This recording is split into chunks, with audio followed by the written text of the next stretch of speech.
That's sad but true, isn't it, Kunkel? I don't know if Your it's life sad. is pretty good. I don't know if it's sad, but I just want to say it is good to be the dad. You're saying it's true? It's very true.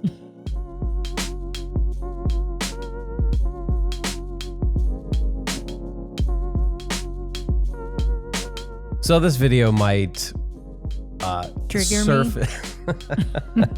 It definitely triggers you. It may surface a lot of different sentiments. It may tick some of you off. It may a lot of different sentiments. Does that mean it might make some of you want to curse?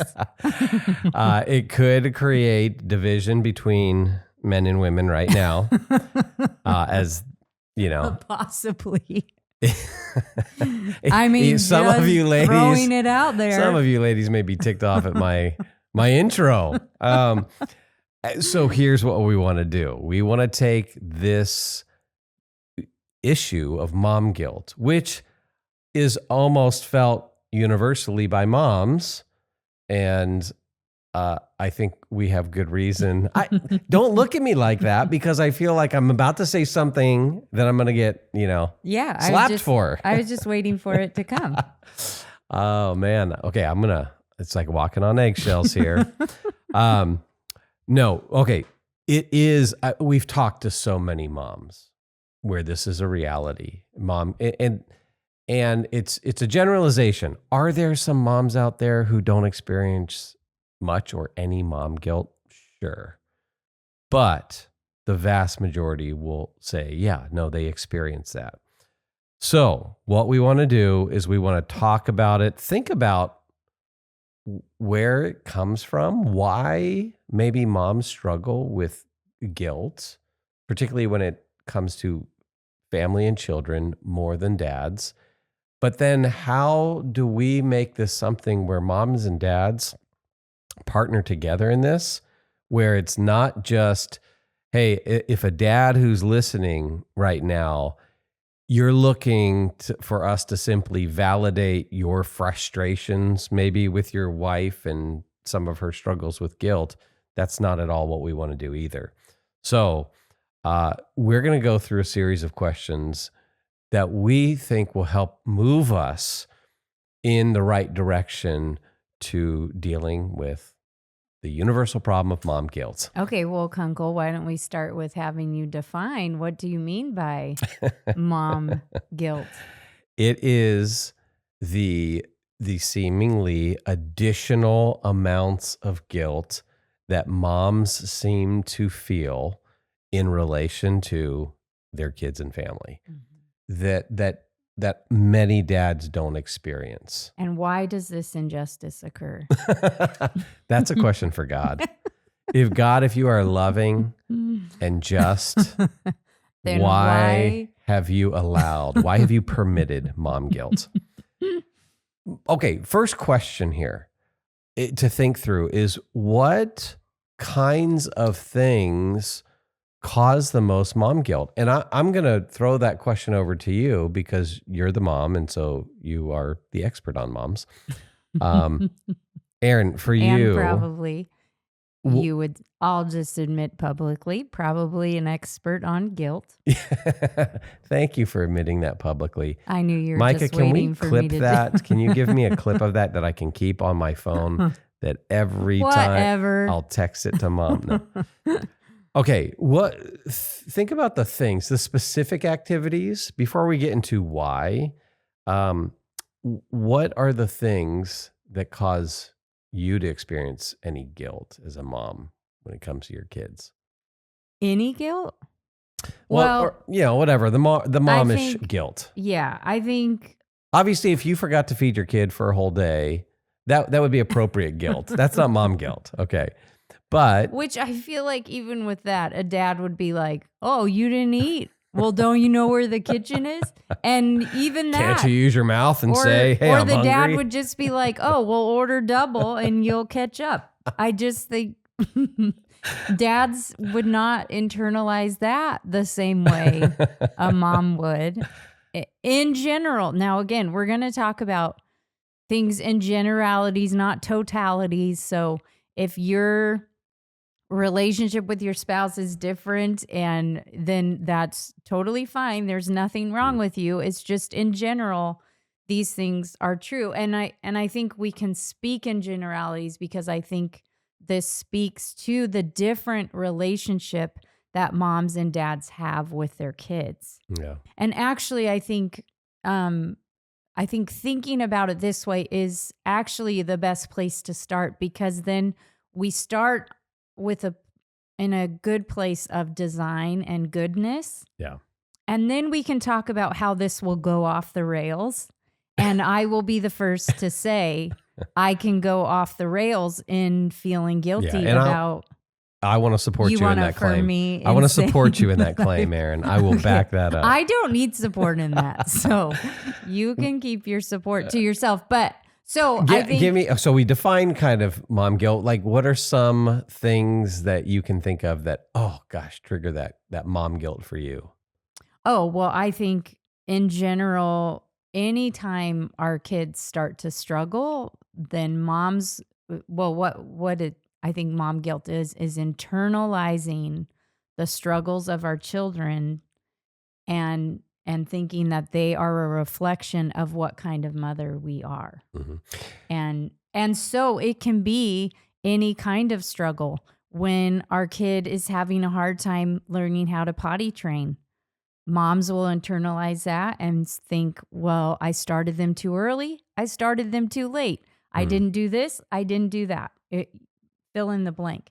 And I mean, of course, it can start with them struggling to adapt to drinking regular milk. I mean, this can go on. Sleep struggles with kids, moms can internalize those, where oftentimes dads will just think, oh, they're struggling with sleeping, but dads don't internalize that and think, it's probably because I'm not the dad I'm supposed to be. It seems to not occur to you men that would be an issue. And it is. So it's those kind of things. It's almost any kind of struggle. The mom takes that on as either having to relieve it immediately or that it's something that she's done. Yeah. And it's not even necessarily that the kid is actually struggling. Sometimes it's even just the perceived struggle. So like, I'm thinking, what are you thinking of? Like, if Jonah left the house and forgot his cleats, that's probably not a good example, because I think you're good at just saying, hey, that you're responsible for your own stuff. I'm trying to think of an example where it wasn't even really that big of it wouldn't be a struggle. Mm-hmm.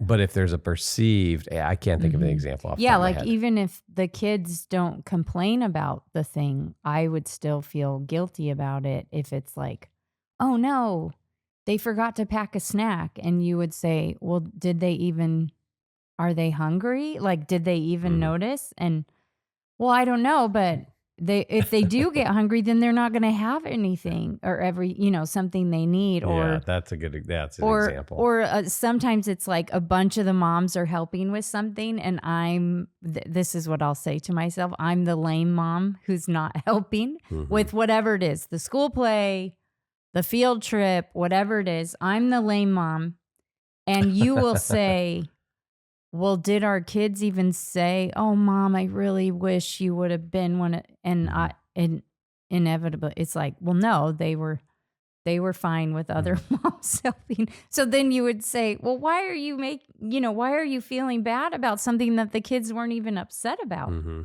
What's interesting is that you kind of talked about, like, if the other kids all had this thing and our kid didn't, and you could see how the culture that you're in and what the culture does could really influence a mom who struggles with that guilt. Oh, yeah. Yeah. Well, I think we'll talk about some of the ways I think this has occurred in moms, but I think in an era of social media and just an overexposure to everyone else's lives, the temptation to compare has been put on steroids, because It's no longer like you think of the 1950s mom who maybe you would see the mom across the street interacting with their kids, and then you would see families at church and the PTA meeting or whatever.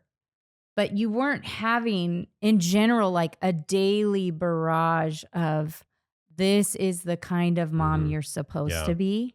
And so you had no clue before social media what another family was having for dinner. Well, you even think about the screen itself, the television, how that what gets put on the television before social media starts that process of, oh, here's what's depicted as the happy family or the normal family or what we're supposed to do. Yeah. So that's the Neil Postman amusing ourselves to death, and how that the screen stages the world, and it makes us feel like we have to do things the way it's staged. Conclusion: we probably we're all a little bit happier without screens. Okay, so here's the question. Only if you believe all the studies out on screens. Here's, I think, a key question. Trying to dig a little bit deeper, and not just dismissing mom guilt, but really trying to figure out, why do most moms experience mom guilt? So Erin, again, as the mom expert, as the mom yourself, why do you think moms maybe struggle with this more than dads? What's unique about women or society, or what are some of the causes? Well, I think, again, so let's go to design and goodness. Okay, so God obviously designs women to be moms. We're the only ones who could be moms. And the way we bond to our children is unique to how dads bond to our kids. So moms... Oh, are dads supposed to bond with their kids? Whatever. That's what I got wrong. Oh, yes. So moms bond in a unique way. First of all, in general, you carry your children. Now, of course, there's adoption and different ways to become a mom. But in general, the vast majority of us become moms by growing that little precious human in our bodies for 9 months. And so our body, we are already sacrificing for this child and learning to care for them kind of even out of our own will. Our body just does things. Our body feeds the baby and will take nutrients that we need, and we'll give it to the baby first. That's a good part of God's good design. So we have to replenish with more vitamins because we need vitamins for our bodies and their body. So this starts from the beginning. And so this sacrificial love starts to form. It is an incredible experience to grow a human in your body, to feel them move. Now, our oldest daughter is pregnant, and I was sitting by her a couple days ago, and the baby's moving in her tummy. And she's like, Mom, look, I think it's the foot right there. And this is just incredible. And so moms, you're bonding before baby even comes out. Now, obviously, it's a little different for dad. Your body's not going through this. Now, you would put your hand on my tummy and go to doctor's appointments. So you're coming along, but it is different. I don't have that experience of another human being growing within me. Yeah. And that, to pause and just to think about that, that it makes sense. Mm-hmm. And then that, I think, connects probably with then the of course, the attachment. Yeah. The fact that you nurture this child in your womb, and the attachment then comes the baby being, when the baby is born, being so dependent upon mom. Yeah. If mom is breastfeeding, and there's just a nurturing aspect, and how a mom attaches to that child at such a young age, and that's a wonderful thing. Yeah, this is God's design for it. I think about one of our kids when they were born and they were struggling to breathe, and so the doctor immediately puts the baby on my chest, and then they would take the baby away to do a quick blood test or something, but then the breathing would be labored again, and then immediately put him right back on my chest. Then the breathing would get better again. So this is the way it's supposed to be. This attachment of like, this other human is so dependent on me, and it's a high calling, and it's wonderful. Mhm. And so this attachment, it is different for moms. And so we attach deeply to them, and we feel very responsible for them. So that's where the mom guilt comes in that deep level of attachment can lead to feeling so responsible for this person that when anything goes wrong or any difficulty comes in, then there can be the guilt. Yeah, well, I do think it starts when they're little, from the beginning, the attachment, and then just I mean, you feel their vulnerability, and that is good because you instinctively do a lot of things that help protect the baby's life. Yeah. And so this attachment starts very strong, and then basically for the rest of their life, you're detaching from them. And when you think about it that way, it is kind of sad. I mean, it's the way it's supposed to be, but that if you are a healthy mom, you do see, or the way my friend Cindy Rollins, who we've had on the podcast, love her. She says, the way Cindy says it is, moms are great nest builders. And what we do is basically build these wonderful nests that our kids eventually fly away from. And when I heard her say that, this was years ago, the first time, I thought, oh, that's why it hurts so bad. It's because we are really good at making a home for our kids, for watching over them, attaching to them, helping them to develop in healthy ways. But the development leads them to healthy adulthood, which means they detach and they fly away. So is it helpful then to, like we've talked about a lot, keep the end in mind?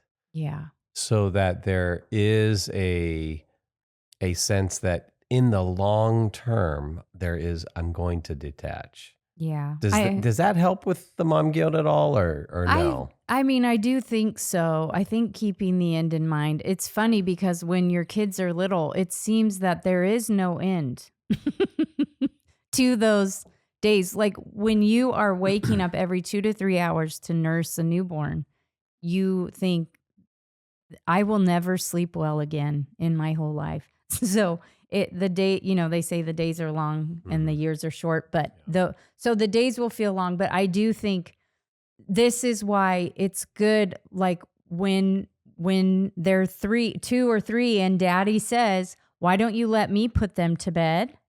And you're not nursing anymore. And then you say, okay, that's a good idea. And so the detachment starts even in those little things of, okay, and now they're old enough to fall asleep on their own, or whatever it is the stage. So it makes me think one thing that helps in this too is healthy attachment by dad, where it's not as natural for dad. He hasn't carried the child. He's not breastfeeding. And mom is going to be more attached early on, but right from the get-go, dad trying to be as intentional as possible to attach to that child. And that seems like that might help relieve mom psychologically, emotionally a little bit when she sees a healthy attachment between her husband and her child. Oh, yeah. From the earliest of ages. Yes, and recognizing that the child needs that too. That because in the early part, you are so much of what they need. It can almost make you feel like they don't really need dad. But that is false, of course. We know this is false. But they are more attached to mom, but dad definitely making the effort to do things like that. And for mom to see, okay, this is good. It's good for baby to attach with dad too. Just think about this practically. So let's say 8 months old or 10 months or 12 months, and mom needs to go away overnight. Maybe it's for the women's retreat at church or whatever. And she should go. She should get that break. And she feels very secure in that her husband is attached to that little baby and can take care of that baby for the night. She's going to feel less guilt. That's going to help lessen any guilt she might have for going away. So I just want to play that out in a real practical way. Okay, that's how dad attachment can really help a mom. Yes. And okay, so you're bringing up, I'm thinking about the first time I went away from our kids, all 5 of them. And I remember even with our first one, who I was a single mom those first few years, I cried when I left. And even for the first time I left for just like 2 hours or something, I cried. And I remember like because when we would have babies and then we would still do date nights and we'd bring newborn. But then eventually we got to the point where you would say, why don't you leave the baby at home with the babysitter? And my reaction would always be like, what? No. But then it was, you would have to kind of nudge me like, it's okay. And I'm trying to remember, did we get into a fight the first time we left Micah?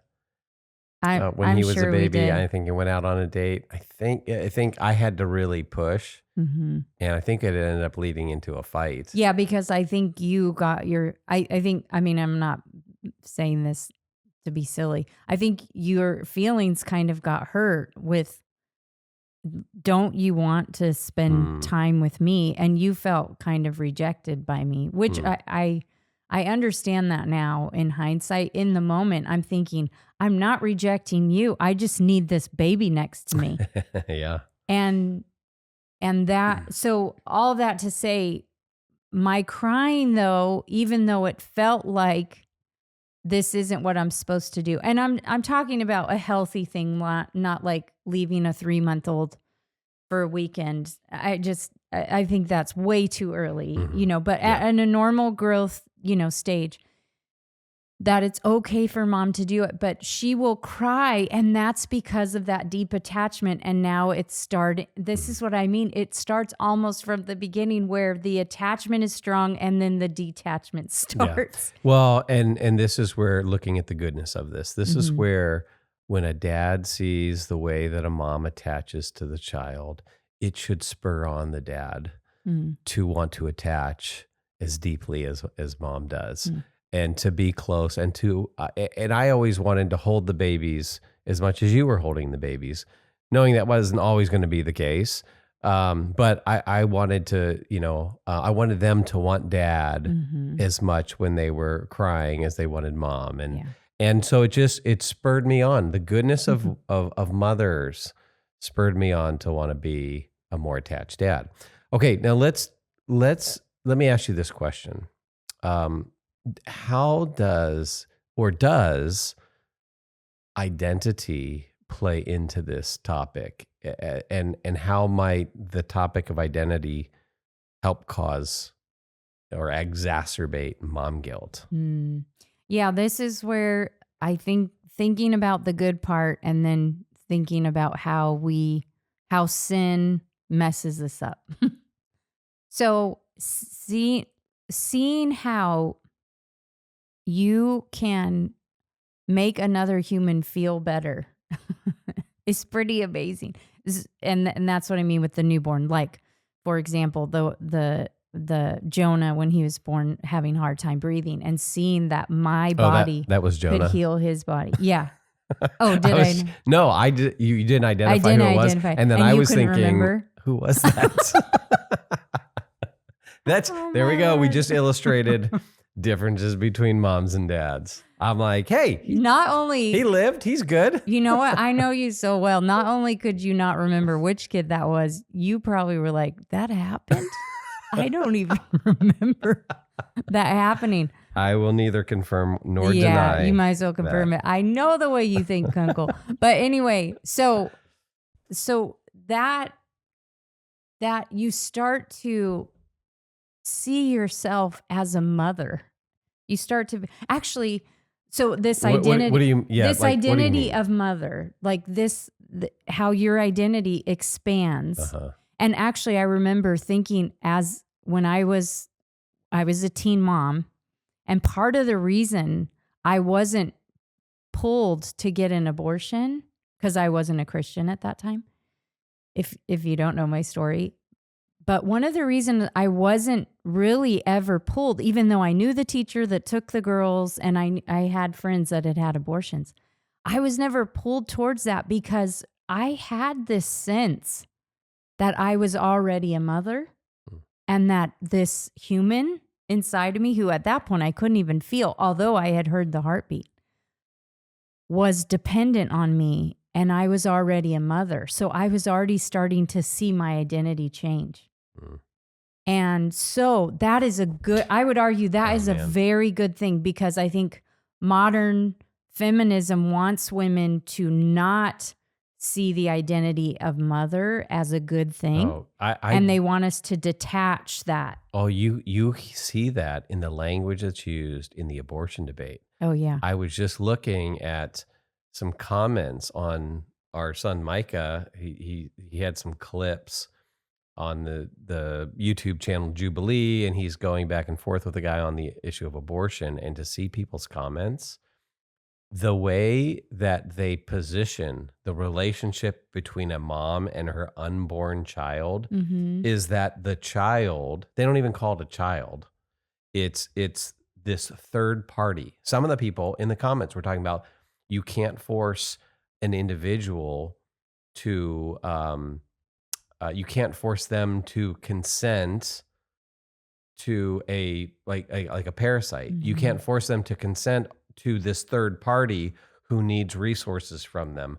And it's a detachment of from motherhood, that this child, the way that it was just, it blew my mind. And I was just thinking, oh my gosh, how we have dehumanized, unborn children. But then also the way we do that and the way we try to help relieve our conscience is by severing also the idea that, oh, it's a mother and an unborn child. There's already the nature of this relationship is already established. Yes. But if you can sever that, then it's some third party clump of cells you can get rid of. Anyway. Yeah, this is why too, like the modern changing of words to birthing person, or what's the term they use for nursing mother? I mean, these changing of terms is no small thing, and it's egregious because to be a mother is a thing, and it is part of your identity in the good sense of being made in God's image as a woman, and then being blessed. And this is, the Bible is clear. If you are a mother, you're blessed. And so this blessing of a child and you becoming a mother is a good thing. And so what we will do though as humans is we'll take the good things God's made and given us, and we will, like C.S. Lewis says, we will make dumb idols out of the thing rather than the one who made the thing. And the creator of that thing. So what you're saying is there can be an over-identification with the identity of a mother, because we want to say there's a healthy sense of identifying as a mother. That's a good God-given gift. It's God's design. A necessary attachment, I think, in your identity formation. Yeah. If you have children, to see yourself as a mother, and that is a significant thing. But when that becomes your primary identity, or you over-identify with it, that's when you can really experience some of that mom guilt. Yeah. And this is where talking about identity in Christ, understanding what that means, grounding constantly, it's not just a one-time thing, it's a constant going back to, no, I am first and foremost a follower of Jesus. I'm redeemed, and all of those wonderful, incredible theological truths that should form our identity first and foremost. Yeah. And So I think that point's good. And I think the way to think about it is this is where Augustine would talked about ordo amoris, the ordering of loves. And so being a mother is a lovely, wonderful, good thing, but it has to be properly ordered in how we see ourselves as human beings. Yeah. Okay, here's another potential issue of why what might help cause mom guilt, and to kind of figure out what those things are is really helpful. But moms do typically do more for maybe the immediate needs or the care of the kids, particularly when they're younger. Yeah. So maybe more falls on a mom's shoulder. And I think, a lot of us dads can happily admit that, is that moms just take on so much of the care and feeding and clothing of our kids. A lot of dads, well, it's always funny when a dad comes to church with his young kids, and mom's out of town for the weekend. She's out, she went and visited her folks or something, and it's dad and the kids, and then the kids come in and you see like different different shoe on the left foot than the right foot, and different socks. And she's the daughter's wearing a dress, but then she's also a polka dot dress, and then a cheetah jacket on top of it with it just that picture. Yeah. Well, I was thinking about our friend RJ, his wife was out of town, remember? And he sent us pictures like, Dad did it. And they have 4 little girls, and he had to look up a YouTube video, but he had done their hair for church, but he was feeling pretty good about getting everyone ready for church. And he did a good job, but obviously, he sends that to us because his wife doesn't send that to us every Sunday. Did it, got all the girls ready. We'd be like, of course you did. You're a stud. Mom. You do it every Your week. Mom. Yes. So this is just, and so so think about that. How for moms, even whether you're a stay-at-home mom or not, a lot of us choose to stay at home, even if it's just for what a lot of women do, even if they don't say, I'm going to stay at home until my kids leave home, they'll say, well, I'm going to work part-time for a certain amount of time, or I'm going to take a few years off and then go back. But you think about how the things that we do and spend our time on do become a part of our identity. And so again, I think this isn't a bad thing. You see your role as mom and caregiver as an important part of what you do. And so it becomes a part of your identity, which in most cases is different from dad. Dad is a part of your identity, but you're also, most dads 5 days a week are, for the vast majority, leaving the home, doing a job that becomes a part of their identity, right? And so in some ways this makes sense, right? And it's not like, oh, you women, you silly women, you're taking on, it's like, well, no, this is actually what we've spent. I mean, speaking for myself, I've spent 25 years at home with the kids. And I'm thinking of some dads who might be out there who are more along the lines of they're just a more sensitive guy. And they may be more nurturing. And they might say, oh, I experience a little dad guilt because they are just more sensitive and more attentive maybe. And they feel they maybe are more involved because of that with the care and feeding, those little details. And so we're not saying dads don't experience any dad guilt either. Yeah. But there does, again, seem to be this uniqueness in general to moms. And it just is, we dads rely upon you moms a lot for just that regular care. Okay. Now, what do you think modern life has an influence? Well, okay, besides the screen, besides social media, are there other things about modern life that might increase mom guilt? Well, yeah. I mean, I've thought about this because I read old books to the kids and have for years. So I've read about other times and places, and it does seem like moms, the moms in books, either true books or fiction, but just don't seem to struggle the way modern moms do. And so I've thought about how, and this also was from just reading about pre-industrial revolution time. And so the Industrial Revolution really changed the way families did things. And so American families changed when that happened, because before that, in general, the family was all working at home together. And so the raising of children wasn't seen as, oh, this is mom's job. Of course, when babies were newborn, mom was leading the way.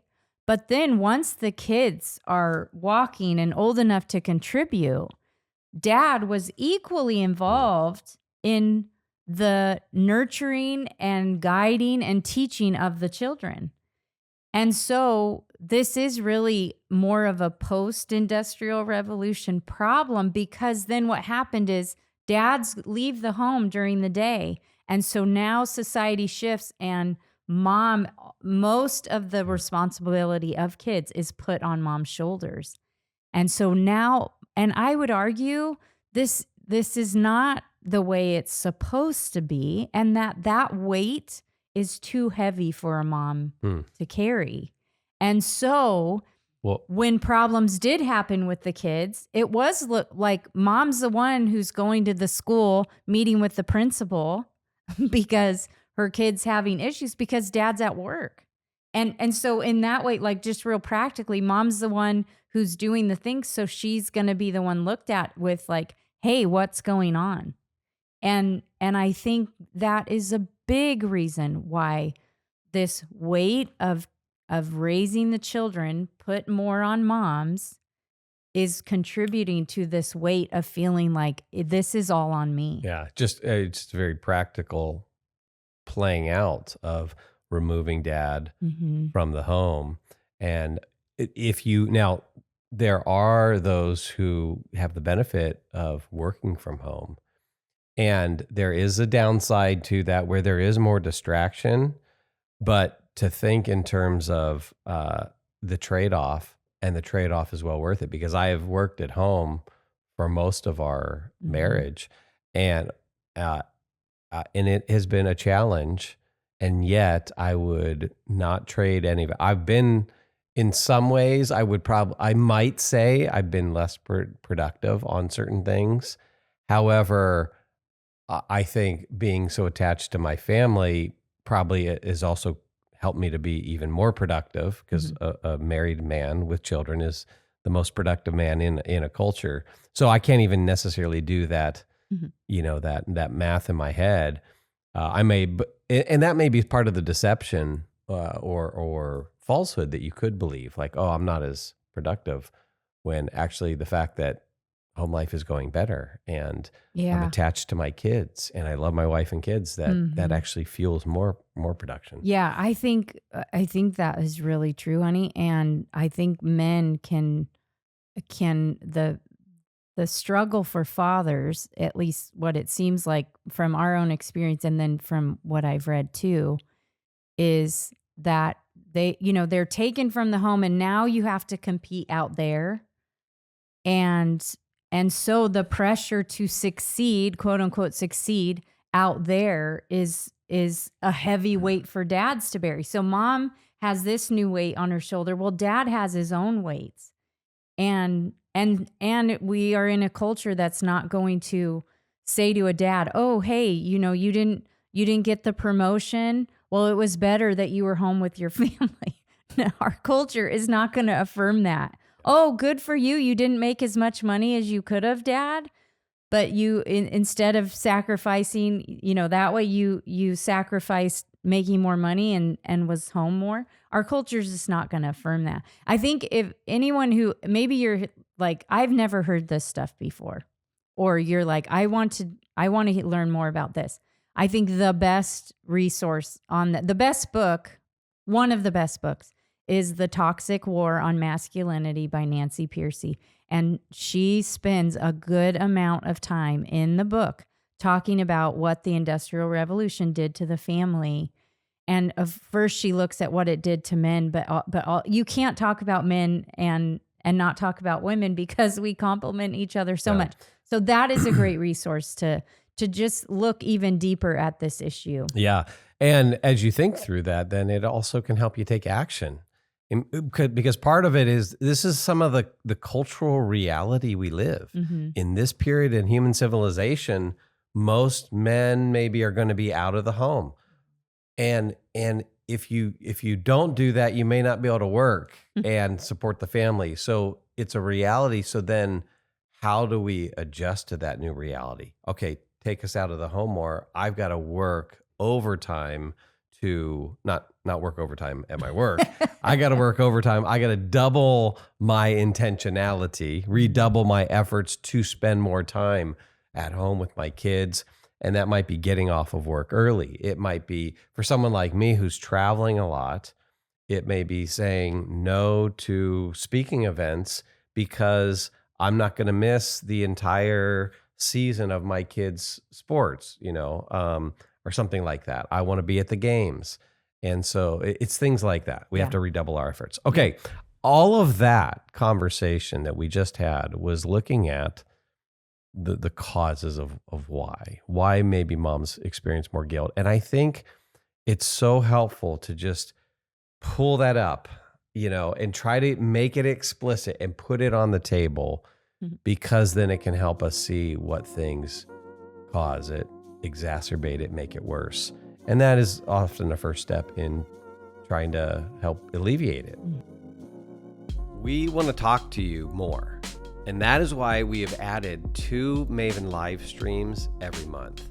So on the first Tuesday of the month, we have our Parenting Q&A live stream starting at noon Pacific time. And what we're going to do is we are going to hit on an issue of parenting and discipleship with our young people, and effective parenting practices, and what Scripture has to say on these things. And we're going to take your questions. So we want to encourage you, if you've got any parenting questions, join us the first Tuesday of every month at noon on our YouTube channel. But then also the third Tuesday of every month at noon Pacific, we are doing a worldview and culture live stream. And this is where we want to talk about some of the big ideas, about the worldviews, the intellectual challenges to the faith, some of those difficult cultural questions that our kids may be raising, and just all of the different ideas and challenges out there to help develop our own Christian worldview. And in doing so, we will be more effective as disciples of Christ ourselves, but then also in discipling the next generation. So don't miss those 2 live streams every month, first and third Tuesday at noon Pacific on our YouTube channel. We want you to come, and we want to hear from you. And so, okay, let's get really practical in this discussion. What are very practical things that helps you as a mom, that helps to take away the unhealthy mom guilt? Well, this is a tough question because I've been a mom for 31 years. And as you know, Kunkel, I struggle with it still. Do you feel guilty saying that you still struggle with it? Do I feel guilty that About I the still guilt? struggle with mom guilt? Yes. Oh, gosh. It's a curse. I'm an expert at guilt. So if anyone wants to talk to an authoritative source, I'm your girl.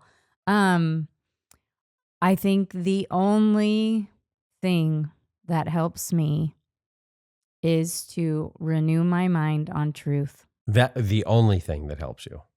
That's a pretty exclusive statement. You said the only thing that helps you Is to think about what's true. Really? There's nothing else that helps alleviate it. Why? Are you thinking of something else? No, I'm just. I think it starts with ideas. It starts with how I think. But is that okay? So I just want to clarify for our listeners, if you think this is the one thing, Or are there going to be other things that will help? Well, there's other things that are going to flow out of that, but I think the main way to combat mom guilt is to renew your mind with truth. And so what I mean by Okay, that. so it's a primary way, not the only way, but the primary way. That's what you want to emphasize? Oh, are you making a distinction that's helpful? Erin, all of the distinctions I make are helpful. Okay. Well, in fact, let's not go crazy. There are unhelpful distinctions and there are helpful distinctions. Yeah, and I only make unhelpful ones too. I'm trying to think if this is one of the helpful ones you're making. So you're okay. Primary. So I'm not as well. Part of it is that because we've got other points on here. Oh, that's for dads, but you're talking about moms, and I think for moms. Okay, yes, your husband, your partner, they will help. They are going to help you in this. But I think because guilt starts with the way we talk to ourselves in our mind, that's what I mean by that. Yeah, so practically that's going to work out in, for example, not limiting your time on social media. Not limiting?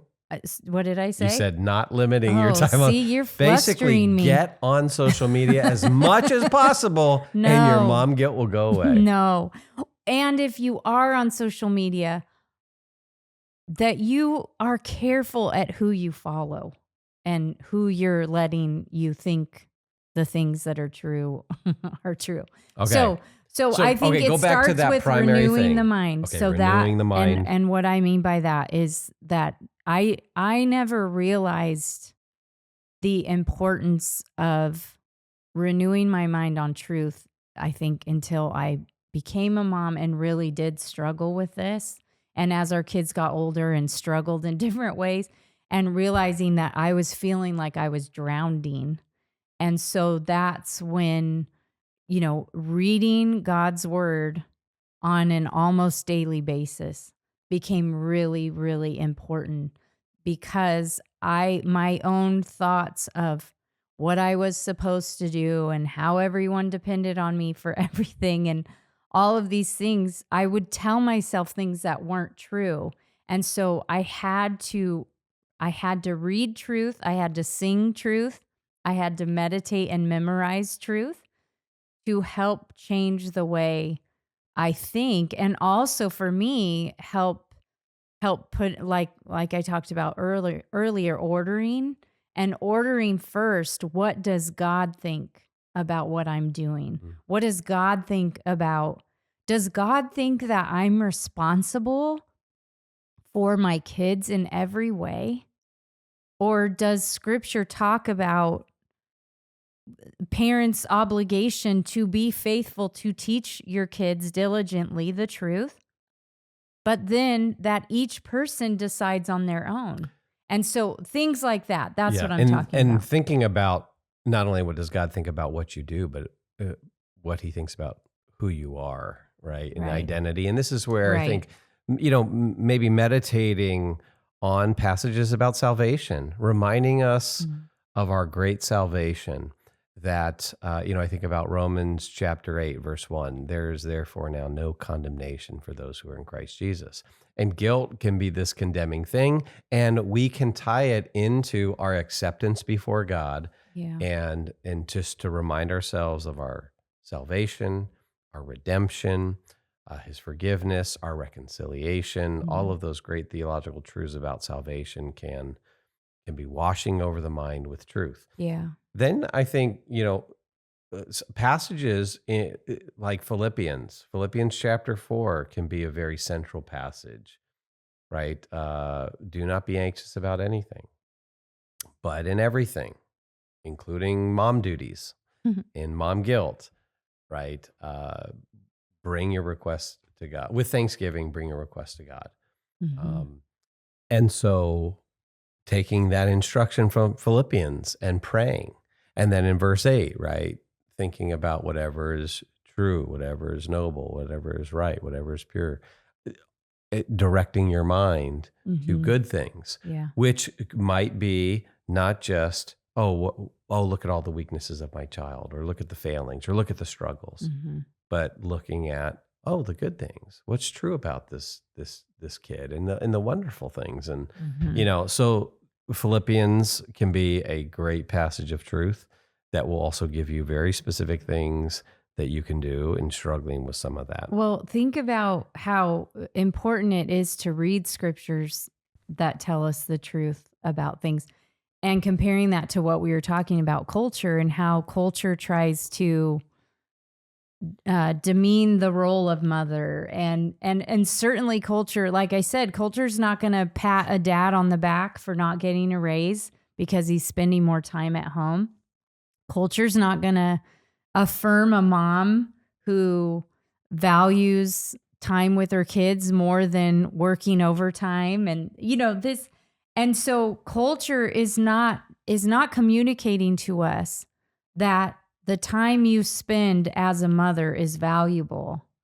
And so that can change a mother's way that we think about our kids.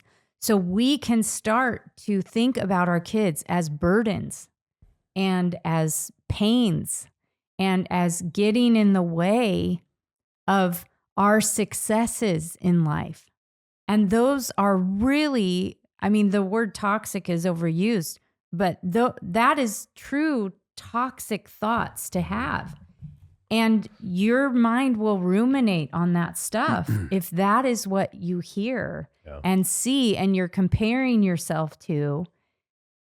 But the scripture does not paint motherhood that way. The scripture does not paint giving up your life and serving others as a waste of time. Yeah. It's the opposite. God elevates that. It changes your perspective. And you think about like what Paul says in 2 Corinthians chapter 12. He's talking about the thorn in his side. And he, verse 8, 3 times I pleaded with the Lord about this, that it should leave me. But he said to me, my grace is sufficient for you, for my power is made perfect in weakness. Therefore, I will boast all the more gladly of my weaknesses, so that the power of Christ may rest upon me. For the sake of Christ, then, I am content with weaknesses, insults, hardships, persecutions, and calamities. For when I am weak, then I am strong. And that gives you a whole different perspective on something like mom guilt, right? And because this is Are you saying the kids are the thorn in our side? No, the mom guilt is. Just wanted to make clear. And it's a calamity, as it says here. So you can be content with your calamity. But this is a constant theme in Paul's epistles. But then that again changes your perspective and helps you. It helps you to maybe put the guilt and the struggle with it in a whole different light. Yeah, and that actually you can revel in it a little bit. You can realize, this is when I'm struggling like this. It means I need to rely more on Christ. Yeah. This is a weakness. And it's in those weaknesses that I realize I'm more dependent on Christ. Yeah. And so, so that's scripture and washing and renewing our minds with truth, so vital. And that can then help us with another maybe really practical thing that can help a mom with mom guilt. And that is, hearing what God thinks about you versus the comparison with everyone else around you. Yeah. And if you're not in the scripture, if you're not praying prayers, reading liturgies, things that are going to, again, correct the way you think, but also elevate God's thoughts above your own thoughts, but then above the thoughts of others too. That's how you do it. And that's where I'm thinking, just real quick, a great resource for this is, we've talked about the Every Moment Holy books, liturgy books, and the volume 1 has 2 different liturgies on changing diapers, for example. And if you are an exhausted mom and you sit down, you don't even know what to pray, you're so tired, you're cross-eyed, and you read this liturgy that is guiding you to think the way God thinks about what you're doing and changing diapers, it changes you. And so this is what we mean. That's how you will elevate, oh, I care more about what God thinks than what the Instagram, TikTok super moms think about me, or the moms on the soccer field, or the other moms at school, whatever. Okay, my last question for you is going to be helpful for dads. In fact, moms and dads, I want to encourage you, share this podcast episode with other moms and dads you know, because it's kind of just a universal issue. And this is where we want to help bring moms and dads together. Because I don't want to end this podcast with thinking, oh, this is a mom problem, and you bring this to the relationship, and this is why we struggle, or whatever, or something like that. We will need to do a corresponding episode on the big struggle that dads have. And their struggle is they don't care. No. They have zero guilt. But here's the question I want to end with. What can dads do that would be most helpful to moms as you wrestle with this mom guilt? Well, I think starting with dads seeing that the attachment mom has to kids is a good thing. And it's the reason she'll get up at 2 a.m. and nurse that baby.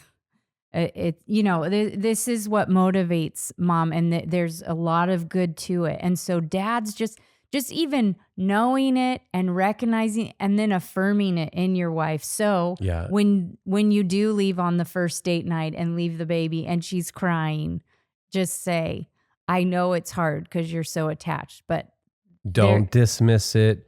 Don't belittle her for it. Don't. And this is the struggle I would have would be making us, giving you a hard time, making maybe a sarcastic comment or something like that. Yeah. But no, affirming that goodness. Yeah. And being sensitive. Yeah. Okay. And help. You're gonna have to push to but realizing, oh yeah, this is like a detachment, so it is painful, but it's good, and my wife needs me to help her in it. Okay. What else? So also I think just you can help your wife in this, what we just talked about, rooting her identity in Christ. I think you can help your wife in that way, and you can buy her a liturgy book. You can read out loud to her before she goes to bed some verses that talk about who she is, made in God's image, these sorts of things. So you're reminding her not in like, here, you need to read this, but here, let's remind each other that first and foremost, even before our identity as husband and wife, our identity is we are children of God. And so you can help your wife in that. Encourage the good for her to do. And this one is related to both men and women. If a mom maybe over-identifies in her role with a mother, a temptation for fathers is to over-identify in their job and what position they have at the company or something like that. Yeah. Okay, one more practical step, Erin, for dads. I think just practically, dads, I think you need to see the importance of mom not bearing carrying the weight of feeling like the children are all on her. And so you don't ever call yourself a babysitter, and don't let people call you are you babysitting the kids tonight while mom gets a night off? Say, oh, I'm not a babysitter, I'm the dad. And I mean, that's a little thing, but it communicates something. And we all know people say that. But what's the idea underneath that? It's the idea that, well, this is really mom's job. Dad's taking over for her tonight. And that can go to anything of like dad saying, oh, I'll load the dishwasher for you. I'll do things for you, as if this is all on mom. And see yourself as the partner that you are even if your family is structured like ours, where I was home doing a lot of the grunt work for the family home to succeed. Yeah. But when you are home, be present, participate. Don't let yourself start to see that the teacher conferences are for mom, that the doctors and dentist appointments are all for mom to That do. the household chores are on mom. Yeah. And I think this is where ongoing conversations about the division of labor within a home are going to be helpful. Yeah. Because our duties have shifted over the years. And as we've gotten more comfortable, or as we've gotten to know each other better, or as we realize, okay, you don't like this and I like this, and okay, let's switch off on that. Yeah. That just gotta be an ongoing conversation. It does. Yeah. So that mom and dad, husband and wife, are sharing in those duties. Yeah, I'll just share one story to wrap up. But when we had our kids, people have jokingly said, like, how could you have 5 kids? That's crazy. But a lot of times I would say, well, it's because of the husband that I have.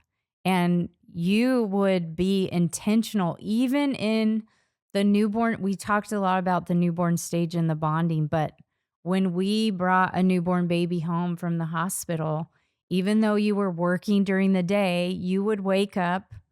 When the baby would wake up, you'd wake up, get the baby, change the diaper, and then you would come and wake me up if I hadn't already woke, because I was nursing and so I had to feed the baby.